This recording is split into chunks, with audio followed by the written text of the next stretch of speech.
परब्रह्म तस्मै श्री गुरुवे नमः।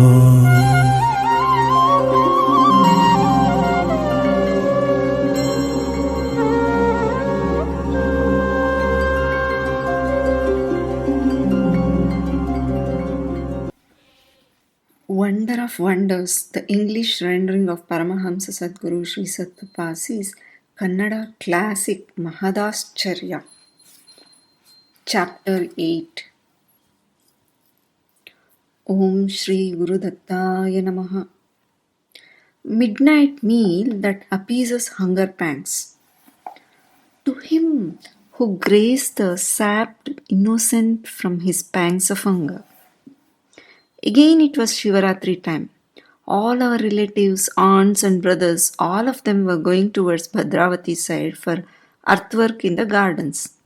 They dug up earth, filled and transported it in mail buffalo carts. It was piecework labor measured and paid in terms of yards and inches. I went to their place before the holy Shivaratri. Managing somehow for bus fare, I started. There is a place called Arebilachi near Bhadravati. Our men stayed there when they went for such labor. I went straight to Arebilachi. My aunt Basamma was there. One lady was under postnatal care. My aunt alone was there. Where have all these gone? I asked. The work here is over. They are all now working in Neralakere in Tarikere Taluk. Once you reach farm working place, you can find them, she guided. I got money for bus charge from Basaji herself. She gave money just enough to reach that place. That's enough, mother, I said, and I left. Went to Tarikere. Asked someone there, when is the next bus to Neralakere? There is one at 5 p.m., they said. I reached that place at 2 alone in the noon. What to do till 5, I thought. Went and slept under a tree in Santepet.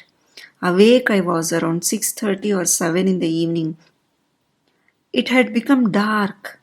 I was famished. I had no money. It was just sufficient for bus fare. Where is money to buy anything? When is the next bus to Neralkere? I asked again. A bus there is at night 10. If you miss that, none there is later, they said. Let me spend time somehow, I thought, and sat down doing nothing. A bus came at 10. Getting onto it, I reached Neralakere. When I got off the bus, it is silence, darkness all around. Everyone is asleep. Outside before the town is a bus stop. There is none there. Went there alone. Nothing to cover, nothing to spread on the ground. Just sat, wrapped with an upper garment. Wanted to drink some water, but it is in unknown place. No known people. Something could have been done. If I had gone early, whom to ask in that unknown place? A washerman's dwelling near the bus stop? Came to know it was a washerman's dwelling on looking at the donkey fastened to a peg. Has erected a hut with tarni compound around it. Saw a ray of light. Went there hoping we'll get water if I ask for it. The lady of that house had seen me getting off the bus and just sitting in the bus stand. She asked what? Mother, give me a glass of water. Mouth is dried up, I said. That woman came out holding pot full of water and a drinking glass. Drinking 2 or 3 glasses of water, returned to the bus stand and sat down again. No matter what I do, sleep, I didn't get. Hunger pangs started. Thoughts, whatever rushed in. Me, for so many people I have served a morsel, although I didn't have any. Calling the other, sharing half of my mudde with him. I have eaten the leftover. I was giving a meal by begging it or doing it whatever. Today, how is it? Not a morsel for me. If I didn't feel the pangs at all, let it go, I say. I could have said, but so much pangs of hunger. But today, condemned I am to fasting, not getting even a morsel. I discussed in my mind, riveted by extreme sorrow. I continued, no, if I had served aright, why then did I get my food? I haven't served straight. None have I served with an undivided mind. Because of my not doing so only, it has happened that I didn't get a morsel. You never err, Lord. It is I who hasn't done right. This is wise, wrapping the upper cloth wally around. I consoled myself by resting my head on my hands in that bus stand alone. It's 2 in the midnight. Someone came and woke me up. What, brother? I asked. Hey, didn't have your meal, am I right? He questioned. Yes, but where do I eat? Come, let's dine, come, he said and took me away with him. I didn't ask, who are you? What or whither? Just woke up, eyes half asleep. He led me fast and took me away. It's a big town. He was going ahead of me and I was following him. It's a big rich man's house. A woman was sitting with lights on. Go, wash your hands. Plantain leaves are there. Take one, he said. Washed my hands and legs. That woman took me to the middle of the room and asked me to sit down. She placed a water pot by my side, served me holy ghee, milk, curd, and rice one after another, along with others on a big plantain leaf. And this went on. What a meal it was! What a match it was between such hunger and such a sumptuous meal. Ho! Paramatma has given at last. Seeing so, I ate a hearty meal. When I was about to stand up and wash my hands, I asked, Amma, where is the person who brought me here? Why? She asked. The one who brought me here, where is he? I asked again.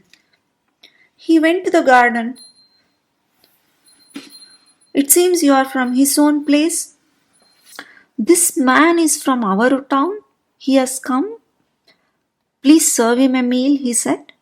I said, bring him in. He is our paid servant, she said. I began thinking, who is this one from our place? Who is employed for a salary here? Even if it were so, how did he come to know that I was sleeping in the bus stand? I asked, what is his name, Amma? Well, it is Shivappa, you know, said that woman. Where is that garden? I asked. I wanted to know him.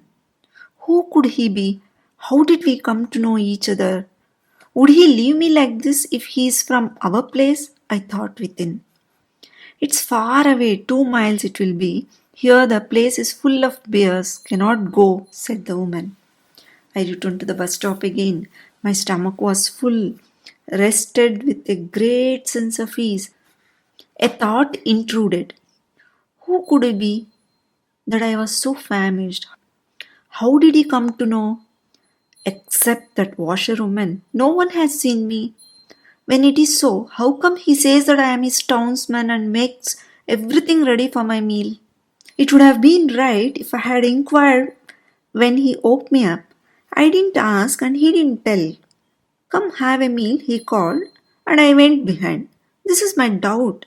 How come around this time, around 2 in the night, someone wakes me up and takes me for a food? What does that mean? Shiva, I just asked you but once. For one like me, not a morsel of food today? I begged you. Today in what form you have come?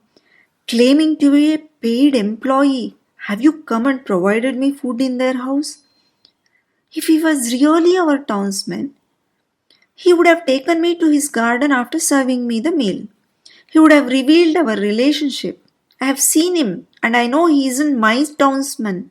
If he was one, he would have made some inquiries. How are our people at home? and such like. But he has talked to that woman only and arranged for my service. If he should withdraw having done all this, he must be the real Paramatma only, nothing otherwise. What a manifestation of kindness. Karunamayi are you, Paramatma. In what form do you come and protect us? For the sake of getting a morsel of food for people like me? You can call yourself a paid servant. I'm so happy. I'm filled with sorrow. Daylight flew. The husband of that washerman has come home late. Has come to know through his wife that I am there in bus stand from night. The next day morning, he called me by gesture. He inquired, what place and why? I said, my place is Chellakere. Our people have come here to do garden work and I have come in search of them, and added, I don't know where they are. I think I know them and have seen them. Every day I go there to do washing. They are working in Kuntinamadu. I will go with you, he said, and took me to his house, gave me coffee and arka nuts with betel leaves. He took me along with him after loading his donkey with a cloth bundle. Where did you eat yesterday night? He asked. I didn't tell him. This is how it happened. Our house was very close to it. You should have come and eaten, he said. Enough. If he takes me to our people, I was thinking, and so simply followed him. Stopping his donkey near the garden, he said, they have a hut-like tenement there. Go and inquire. I went straight to them. How come you have come so early? My people greeted me. I narrated my trip to Arabilachi and Neralakere and everything. I was with them for 2 days. I told everything to Jayanda, my aunt's son. None from our place is here for labor, he said. He's God alone, I say. The one who arranged your meal is Paramatma. Come direct. That day I got convinced of one thing, that Paramatma, for the sake of his devotees, calls himself a paid labor regardless of what time or to what extent. He came in the form of a servant of that house and said, our boy has come and has arranged for my meal. Even that woman has also thought that I am a laborer. This wise we are unable to comprehend Paramatma, how he protects us, in what style, to what extent, and in whichsoever a place. Do you need an illustration for it more vivid than this one? All those our men who were in Kuntimnamadu gave me some money. I used it to light the lamp and worship Kanneshwara with flowers brought from the wilderness. Om Tat Sat.